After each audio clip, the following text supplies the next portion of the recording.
The aroma of freshly baked cookies evokes childhood memories of warm kitchen and shared laughter.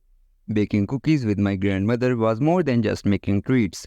It was a symbol of our bond and the joy of creating something delicious together. Today, I want to share this tradition with you. These three ingredient sugar cookies are the perfect way to bring that magic and nostalgia into your kitchen.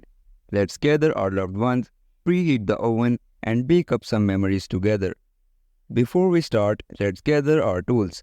For this recipe, you will need a mixing bowl. This is where all the magic happens. A whisk or a spoon to mix our ingredients together. A baking tray to bake our cookies. An oven, the heart of baking. Now, let's talk about our ingredients. Here are the star of our show. 1 cup of sugar. This will give our cookies that sweet taste we all love. 2 cups of flour, the base of our cookies. 1 cup of butter. This will give our cookies a rich and buttery flavor. Cream it up. In your bowl, combine sugar and softened butter. Using a hand mixer or good old elbow grease, cream them together until light and fluffy. Imagine you are mixing sunshine into your bowl. Pro tip: add a sprinkle of colored sugar or mini chocolate chips for a fun twist. Incorporate the flour. Once fluffy, add the flour and mix until just combined. Don't overmix or your cookies will be tough. Pro tip: don't have a hand mixer? No problem. Use a wooden spoon or spatula for the creaming. Get baking. Preheat your oven to 325°F and line your baking sheet with parchment paper.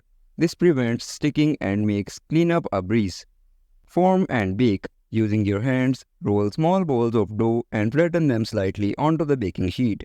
Don't worry about perfection, their rustic charm is part of the magic. Bake for 10 to 12 minutes or until golden brown at the edges and set in the center. Let them cool.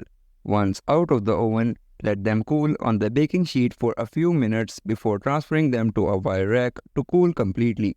This ensures they reach peak deliciousness. That's it for today's video. I hope you enjoyed baking with us as we did. Don't forget to hit that subscribe button for more mouth-watering recipes. Subscribe to Blogging Good Food. Visit our website blogginggoodfood.com for the full recipe.